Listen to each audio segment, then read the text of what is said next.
Hello students, good morning. Welcome back on my YouTube channel. Today we will start our next topic of chapter number 4. Last time हमने type of forces पढ़ लिया था, contact and non contact force, जिसमें last topic हमने पढ़ा था electric force. Okay, अब next है एक्टिविटी 5. चलो स्टार्ट करते हैं. क्या होती है ये एक्टिविटी? Some situation have been given in column 1 of the table given below.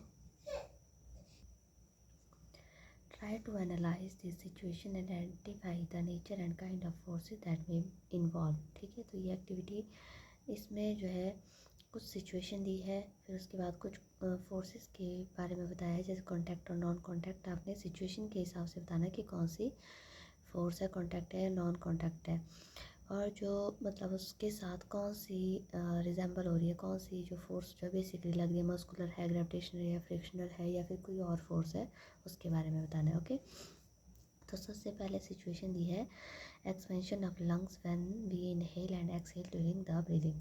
जब हम सांस लेते हैं और हमने ऑक्सीजन को अपनी बॉडी में लिया फिर छोड़ा, ठीक है, तो कौन सी फोर्स है? कॉन्टैक्ट फोर्स है ये. और कौन सी कॉन्टैक्ट है? मस्कुलर फोर्स है. हमारे मसल इसमें इन्वॉल्व हो रहे हैं ना, तो मस्कुलर फोर्स है. फिर दूसरी सिचुएशन है two plastic refill rubbed with a polythene and kept near the each other. दो प्लास्टिक की रिफिल ली और उनको रब किया पॉलीथीन के साथ, फिर उनको जो है एक दूसरे के नज़दीक लाया गया. तो आपको पता है कि इसमें जो है कॉन्टैक्ट फोर्स होगी ये भी, ठीक है, क्योंकि इसमें एक दूसरे के कांटेक्ट में आ रहा है ऑब्जेक्ट. और इसमें जो है इलेक्ट्रोमैग्नेटिक फोर्स लग रही है क्योंकि इसमें चार्जेस डिफॉल्व होंगे. उसके बाद है थर्ड सिचुएशन रबर बैंड. जैसे रबड़ होता है, रबड़ लिया आपने, उसको लटका दिया हुक के साथ, फिर आपने उसको स्ट्रेच किया, फिर आपने उसको रिलीज़ किया. तो ये कौन सी फोर्स है? कॉन्टैक्ट फोर्स है, क्योंकि आप उसको टच कर रहे हैं. उसके बाद कौन सी फोर्स है? मस्कुलर फोर्स है. ठीक है, मसल की हेल्प से आप उसको टच कर रहे हो, खींच रहे हो. फॉलिंग ऑफ रेन ड्रॉप्स, आसमान से बूंदें गिर रही है बारिश की, तो नॉन कॉन्टैक्ट फोर्स है. और ग्रेविटेशनल फोर्स है, ग्रेविटेशन की वजह से नीचे गिर रही है. Rocket fired upward to launch satellite in its orbit. Rocket जाता है तो ये नॉन कॉन्टैक्ट फोर्स है, ठीक है. और इसमें ये एंटी ग्रेविटेशनल फोर्स है क्योंकि ये ग्रेविटेशन के अंगेंस्ट जा रहा है.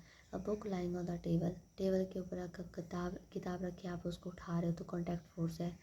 और इसमें मस्कुलर फोर्स लग रही है. और एक आर्चर है जो स्ट्रेच करता है बो को जब वो अपने टारगेट की तरफ जाता है, तो जब वो रिलीज़ करता है उसको टारगेट की तरफ, उसका जो एरो है वो जाता है. तो कौन सी फोर्स है? कॉन्टैक्ट फोर्स की वजह से ये होता है और मस्कुलर फोर्स इसमें लगती है.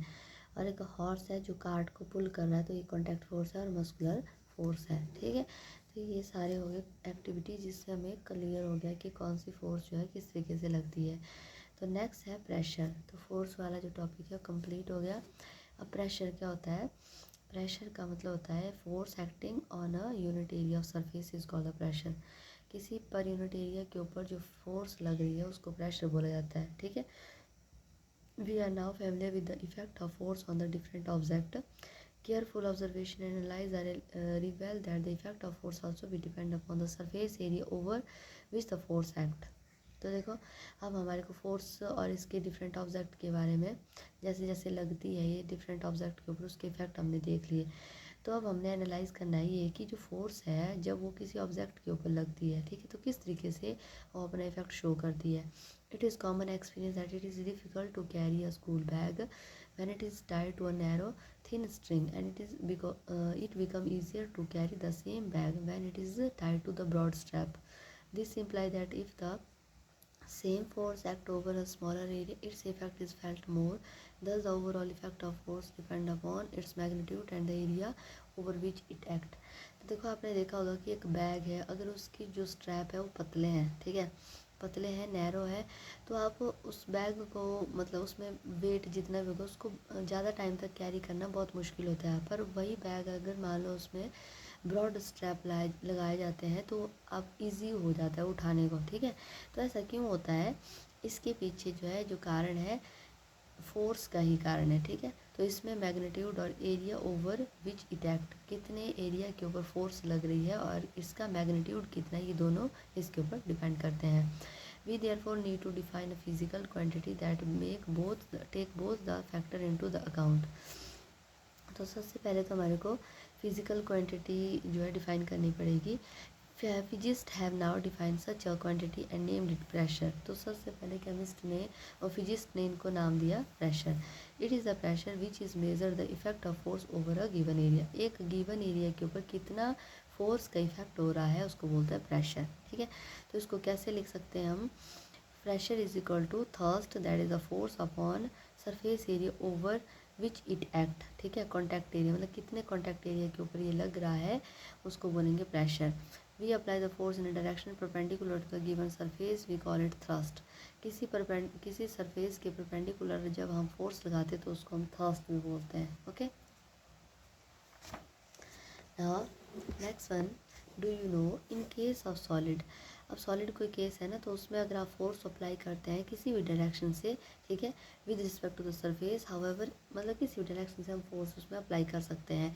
However in case of liquid fluid, that is liquid है या गैस है, रेस्ट पोजीशन पे जब वो है, the force must be applied at right angle to the liquid surface. हमेशा राइट एंगल से ही उसके ऊपर फोर्स लगानी पड़ती है। ऐसा क्यों होता है? This is because fluid at rest can not stain a tangential force. जब फ्लूइड जैसे लिक्विड है या गैस है, जब वो रेस्ट के ऊपर भी होता है तब भी उसके अंदर कोई टेंजेंशियल फोर्स जो है नहीं होती है। We therefore usually speak in term of pressure in this cases. तो इसमें हम जो है यूजली बोल सकते हैं प्रेशर इस केस में जो है कैसा होगा, एक स्टेबल प्रेशर जो है इसके ऊपर नहीं पड़ रहा है। ठीक है, it follows that the pressure due to a given force would vary according to area over the which the force is acting. तो जो प्रेशर होता है, ठीक है, वो एक सरफेस एरिया, कितना सरफेस एरिया जो है वो कवर कर रहा है और उस सरफेस एरिया के ऊपर कितनी फोर्स लग रही है उसके हिसाब से प्रेशर जो है इंक्रीज और डिक्रीज होता है।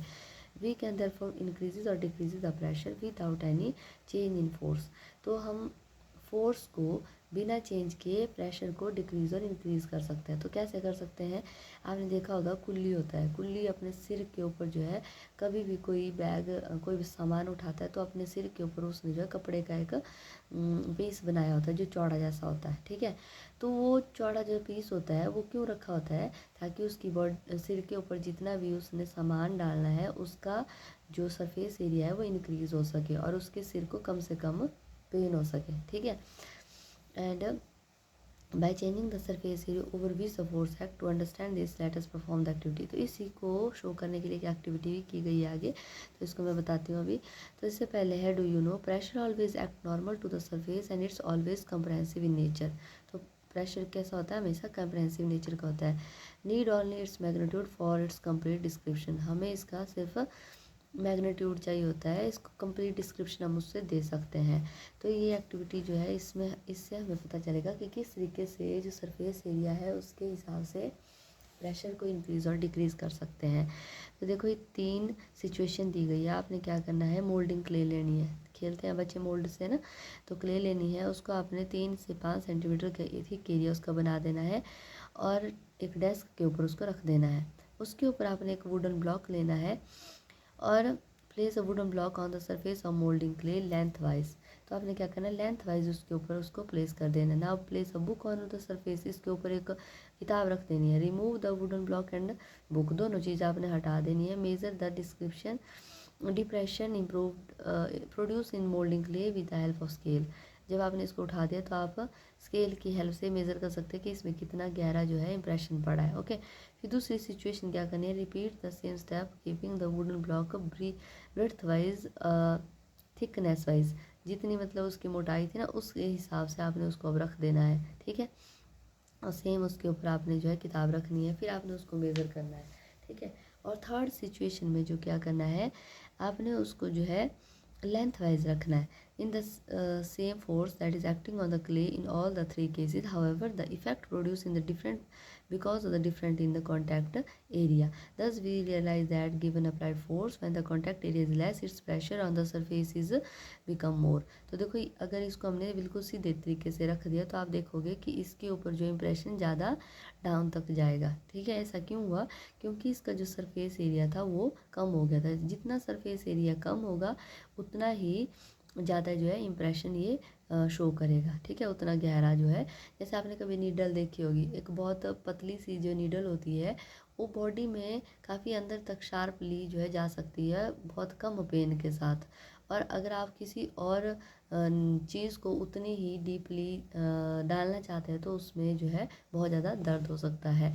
जैसे इसमें आप नेल का एग्जांपल ले सकते हैं। कील होती है, पतली वाली जो कील होती है ना, वो इजीली जो है वुड के अंदर चली जाती है। और अगर कोई मोटा कील आप डालने की कोशिश करते हो तो वो जल्दी से उसमें नहीं जा सकता, ठीक है, क्योंकि उसका सरफेस एरिया जो है इंक्रीज हो जाता है।